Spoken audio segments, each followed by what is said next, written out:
할렐루야.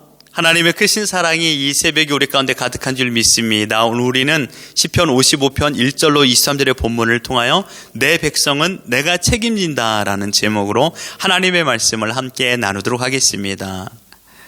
하나님은 우리를 잊으신 적이 단 한 번도 없습니다. 이 사실을 믿습니까? 이사야 49장 15절에 우리가 정말 좋아하는 말씀이 나옵니다. 여인이 어찌 그 젖먹는 자식을 잊겠으며 자기 태에서 난 아들을 긍휼히 여기지 않겠느냐. 그들은 혹시 잊을지라도 나는 너를 잊지 아니할 것이니라. 아멘. 하나님은 우리의 실족함을 허락하지 않았습니다. 하나님은 우리의 망함을 허락하지 않았습니다. 왜냐하면 하나님께서 우리를 붙잡아 주셨고 우리를 기억하시기 때문입니다. 왜냐하면요, 하나님의 백성이기 때문입니다. 그러므로 우리는 환난과 어려움과 공고 가운데 할 수 있는 유일한 방법을 하나님께서 허락하여 주셨습니다. 22절 우리 같이 한번 읽어보겠습니다. 시작. 내 짐을 여호와께 맡기라. 그가 너를 붙드시고 의인의 요동함을 영원히 허락하지 아니하시리로다. 어떤 의미가 있습니까? 이것은 하나님께서 하나님의 백성들을 친히 붙잡아 주시겠다라는 뜻입니다. 여기서 붙드심이라는 것은 단순히 넘어지지 않게 도와주겠다라는 말이 아니라 더 큰 의미를 가지고 있습니다. 요동치 않게 하겠다. 또한 더 나아가 멸망하지 않게 하겠다라는 것을 말하고 있습니다. 하나님께서는 하나님의 백성을 멸망시키지 않습니다. 설령 우리가 생각하기에 멸망하는 것처럼 보일 수 있죠. 우리가 생각하기에 이것은 실패다라고 말할 수 있습니다. 그러나 여러분, 결코 우리는 죽지 않습니다. 여러분, 지금까지 인생을 살면서 하나님께서 우리를 보호하고 계셨다라는 것을 경험한 적이 한두 번이 아닐 것입니다. 이것은 정말 넘어지고 쓰러질 상황인데도 불구하고 굳건히 이겨냈던 시간들 얼마나 많이 있습니까? 경제적으로도 육신의 공고로도 또한 사람의 관계로도 인하여 앞이 보이지 않고 깜깜한 시간들이 얼마나 많이 있었습니까? 그런데요, 너끈히 이겨냈습니다. 때로는 힘들게 이겨낸 적도 있지만 결국은 어떻게 되었습니까? 이겨냈습니다. 그 어려움을 피하여 환난 날에 살아갈 방법을 찾게 되었습니다.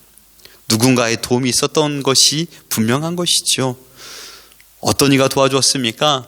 바로 하나님께서 우리를 도와줬다라는 것을 우리는 알고 그 사실을 믿고 있습니다.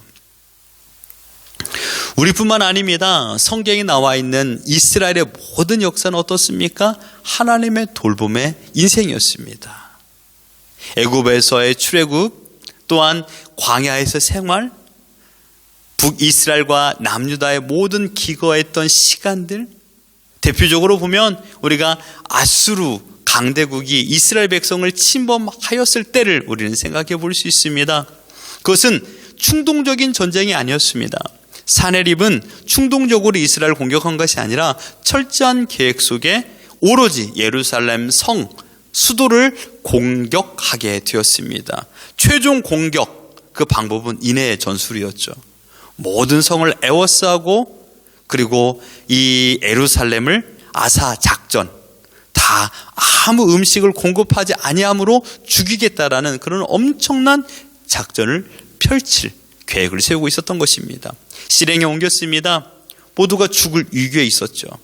그때 하나님께서는 18만 5천 명이라는 아수르의 군사를 다 멸하게 되었고 하나님의 백성들을 구원하는 위대한 역사를 우리에게 보여주셨습니다. 그렇습니다. 하나님은 하나님의 백성들이 멸망당하는 것을 원하지 않습니다. 결코 허락하지 않으십니다. 하나님의 백성이 멸망당하는 것은 결코 있을 수 없는 일입니다. 하나님의 백성이 멸망당한다라는 것은 그것은 하나님이 신실하지 않거나 능력이 없기 때문일 것입니다. 그러나 하나님은 신실하신 분이시요 능력이 한량없이 많기 때문에 그런 일이 일어나지 않는 것입니다. 하나님의 백성 곧 성도들에게 멸망이란 있을 수 없다. 이것이 오늘 본문의 말씀입니다. 하나님께서 말씀하십니다. 내 백성은 내가 책임진다. 너가 결단 짓지 마라. 너가 단정 짓지 말거라. 현실에 너가 지지 말거라 라고 말씀하고 있는 것입니다. 왜냐하면 내가 너와 함께하며 나의 구원의 손이 결코 너를 놓지 않았다라고 말씀하고 있는 것입니다. 하나님께서는요, 우리를 지켜주실 뿐만 아니라 우리를 더욱더 강하게 만드시는 분이십니다. 믿음이 자라기를 원하고 계십니다. 어린 아이로, 어린 신앙으로 머물러 있는 것을 원하지 않습니다. 기가 자라고 마음이 자라는 것처럼 우리의 믿음이 자라기를 원하시는 분이 하나님이십니다. 그래서 하나님께서 쓰시는 방법이 우리가 제일 싫어하는 고난입니다. 고난을 통하여 우리의 믿음을 자라게 하십니다. 18절에 보십시오. 나를 대적한 자 많더니 나를 치는 전쟁에서 그가 내 생명을 구원하사 평안하게 하셨도다. 여기에서 대적자, 전쟁, 이것은 다윗이 겪어야 될 현실의 삶이었습니다. 여러분, 다윗의 인생에 대적자가 없었던 때가 있었나요? 여러분, 다윗의 인생은요, 시작부터 끝까지 다 전쟁의 인생이었습니다. 그는 그만큼 어려움 가운데, 힘듦 가운데 누군가만을 의지해야 될 상황들이 펼쳐졌습니다. 그 누군가가 누구였습니까? 적대 세력을 이길 수 있는 유일한 방법은 하나님을 의지하는 것이었죠. 홀로 빠져나올 수 없는 강한 그물과 같은 인생을 살았습니다. 고난과 어려움을 통하여 하나님만을 의지하도록 하나님께서 만드셨기 때문입니다. 그렇기 때문에 16절에 나는 하나님께 부르짖으리니 여호와께서 나를 구원하시리로다. 나는 내 스스로 나를 구원할 수 없다라는 것을 다윗은 고백했습니다. 여러분, 다윗의 고백을 자세히 보십시오. 결코 인간 스스로, 나 스스로 그 어려움을 헤쳐나올 수 없다라는 것입니다. 지금 여러분 앞에 펼쳐진 고난은요, 여러분 스스로 헤쳐나올 수 없는 것입니다. 여러분, 시험은 시험다워야 시험입니다. 시험이 쉬우면 학생의 실력은 성장되지 못하죠. 하나님의 연단도 마찬가지입니다. 우리를 연단하여서 강한 믿음을 줄 적에, 강한 믿음의 과정으로 이르게 할 적에 여러분, 쉬운 시험이란 없습니다. 쉬운 연단이란 없습니다. 풍랑 앞에 서야 할 때도 있습니다. 굶주림 앞에 서야 될 때도 있습니다. 또한 사람들의 관계 가운데서 내 자신의 부끄러움을 고백해야 될 때도 있습니다. 심지어 죽음의 문턱에 넘나들 때도 있습니다. 우리는 여러 가지의 시험과 환난을 경험해 보았습니다. 그러나 명심해야 될 것은 무엇입니까? 그 시험이 나를 죽이지 못했다라는 것입니다. 왜냐하면 하나님께서 그 시험을 다 주관하고 있기 때문입니다. 고린도전서 10장 13절에 우리가 좋아하는 말씀이 이곳에 있죠.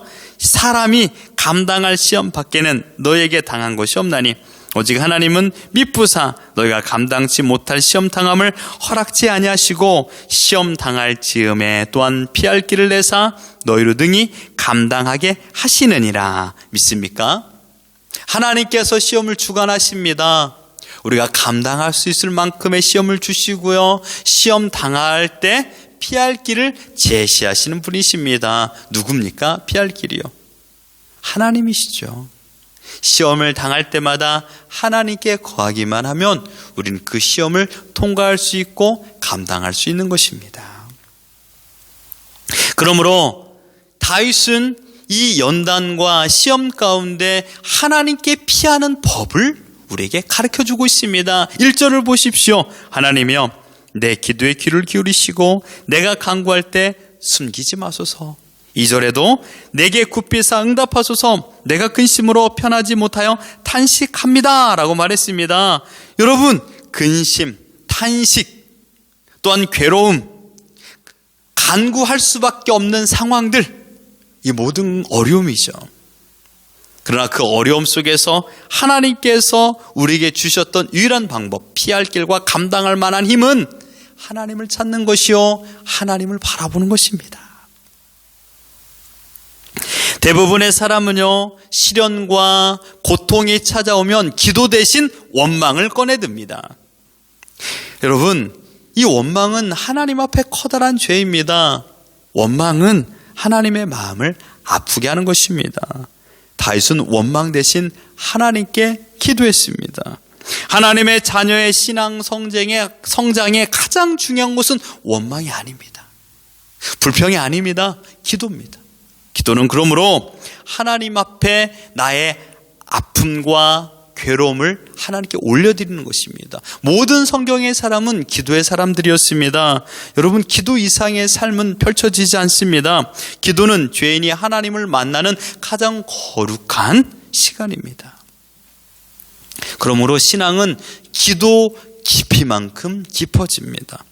신앙의 깊이는 기도의 깊이라고 말할 수가 있습니다. 여러분, 기도할 때 담대함이 생기고 믿음이 생기고 하나님의 뜻을 바로 알게 되면 기도함으로 말미암아 이해하고 용납하고 또한 기다릴 수 있는 마음의 여유가 생깁니다. 그렇기 때문에 기도의 자리는 치열한 전쟁터입니다. 누구와의 전쟁일까요? 나 자신입니다. 나의 자신의 오래 참지 못함, 이해하지 못함, 용서하지 못함, 하나님을 바라보지 못함, 이 모든 것들을 꺾어내는 시간이기 때문에 내가 철저하게 전쟁터에서 이곳에서 승부를 봐야 되는 것입니다. 여러분, 기도의 자리에서 우리가 놀라운 이 은혜를 경험하지 못하면 우리의 삶에서 승리는 있을 수 없습니다. 여러분, 삶을 바꾸려면 여러분의 기도의 시간이 많아져야 됩니다. 기도를 듣는 분은 하나님이시기 때문입니다. 기도는 결코 사람에게 듣기 위한 그런 고백이 아닙니다. 하나님께 나의 마음을 고백하는 시간입니다. 여러분, 기도할 때 산다라고 우리에게 말씀하고 있지 않습니까? 16절에 나는 하나님께 부르짖으리니 여호와께서 나를 구원하시리로다. 여러분의 고통으로 인한 신음소리를 사람에게 들려주지 마십시오. 하나님께 고백하십시오. 여러분의 고통의 신음소리에 관심을 가지고 있는 것은 사람이 아닙니다. 하나님만이 여러분의 고통의 신음소리에 관심을 가지고 있습니다. 사람들은 다른 자들의 고통의 신음소리를 즐깁니다.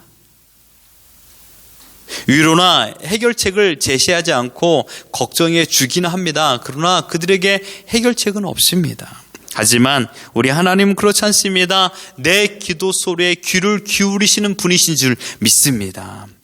우리의 기도를 들으시는 하나님은 우리를 구원하시기로 작정하신 분입니다. 우리에게 기도라는 위대한 은혜를 베풀어 주셨습니다. 우리가 살아갈 수 있는 유일한 방법은 기도라고 우리에게 말씀하고 있습니다. 기도는 그러므로 하나님을 신뢰하는 것입니다. 하나님께 나의 모든 아픔을 고백하는 것입니다. 오늘 본문의 말씀을 보십시오. 17절에 저녁과 아침과 정오에 내가 근심하여 탄식하리니 여호와께서 내 소리를 들으시리로다. 저녁과 아침과 정오입니다. 무슨 말입니까? 무시로 언제든지 어느 시간이든지 하나님과 교제하는 기도의 시간이 있어야 된다라고 말씀하고 있지 않습니까? 우리는 한계가 있는 연약한 존재입니다. 우리는 매일마다 시험 가운데 넘어질 수 있는 연약한 존재입니다. 그러나 우리를 붙잡고 계시는 하나님은 위대하시고 강하신 분인 줄 믿습니다. 나의 경험과 나의 지식을 의지하면 백패합니다. 그러나 위대하신 하나님을 바라보고 신뢰한다라면 백승인 줄 믿습니다. 여러분, 무엇을 아시겠습니까? 고난을 통하여 기도의 자리에 나온 자들에게 하나님은 풍성한 은혜를 베푸시는 분이십니다. 오직 주의 은혜로 우리는 살아가는 자들입니다. 기도할 때 그 은혜를 무한하게 누릴 수 있습니다. 하나님은 언제나 기도의 사람들에게 은혜를 베푸시고 사랑을 베푸시고 하나님의 마음을 전하여 주십니다. 그러므로 하나님께서 우리의 기도에 응답하여 주시고 더욱 단단한 견고한 믿음을 허락하여 주실 줄 믿습니다. 내 백성은 내가 책임진다라고 하나님께서 약속하여 주셨습니다. 이 약속의 확신을 어디서 경험할 수 있을까요? 하나님의 말씀이요, 기도를 통하여 하나님께서 우리에게 들려주시는 사랑의 메시지를 듣는 것입니다. 그러므로 말미암아 오늘 내 앞에 펼쳐진 어떤 상황과 환난과 어려움도 우리를 죽이지 못하고 우리를 해할 수 없다라는 것을 우리는 깨닫게 되는 것이죠. 이 약속을 신뢰하시며 기쁨으로 현재의 삶을 살아가는 우리 모두가 되기를 예수 그리스도 이름으로 축원합니다.